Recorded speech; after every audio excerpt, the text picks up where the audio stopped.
महाराष्ट्रामध्ये सर्वात मोठा मुद्दा या ठिकाणी गाजतोय तो म्हणजे एससी समाज किंवा अनुसूचित जाती शेड्यूल्ड कास्ट मधला उपवर्गीकरणाचा।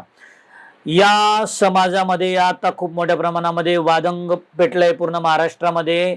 या समाजामध्ये ज्या काही मुख्य जाती असतील त्याच्यापैकी एक जात म्हणजे मातंग समाज, आणि या मातंग समाजाने उपवर्गीकरणासाठी खूप मोठ्या प्रमाणामध्ये महाराष्ट्रामध्ये घाट घातलेला आहे। आणि त्यांचं असं मत आहे की एससी समाजाचा जो विकास किंवा जे आरक्षण वगैरे 13% आरक्षण मिळतं त्याला जास्तीत जास्त फायदा हा एकाच जातीला झालेला आहे आणि बाकीच्या 58 जातीला याचा मोठ्या प्रमाणामध्ये फायदा झालेला नाहीये, हे त्यांचं वैयक्तिक मत आहे।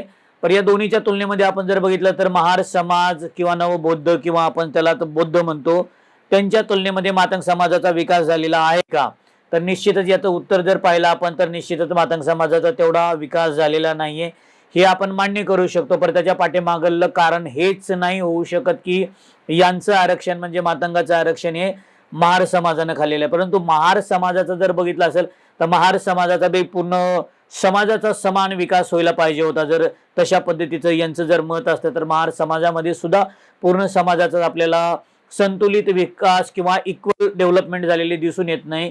तर याचा अर्थ ज्यांचा विकास झालेला नाही ते लोक असे क्लेम नाही करू शकत की आमचा जो विकास झालेला नाही त्याला इतर महार समाज कारणीभूत आहे किंवा डेव्हलप वाला जो समाज आहे तो कारणीभूत आहे। याच्या पाठीमागलं वैयक्तिक आपले वैयक्तिक कारण आहेत। आणि असंही नाही की मातंग समाजामध्ये कुठलाच विकास झालेला नाही, मातंग समाजावरती बऱ्याच लोकांचा खूप चांगल्या पद्धतीचा विकास झालेला आहे, शिक्षण घेतलेलं आहे आणि त्यांनी बाबासाहेब आंबेडकरांचं महत्व जे आहे त्यांनी अधोरेखित केलेलं निश्चितच केलेलं आहे।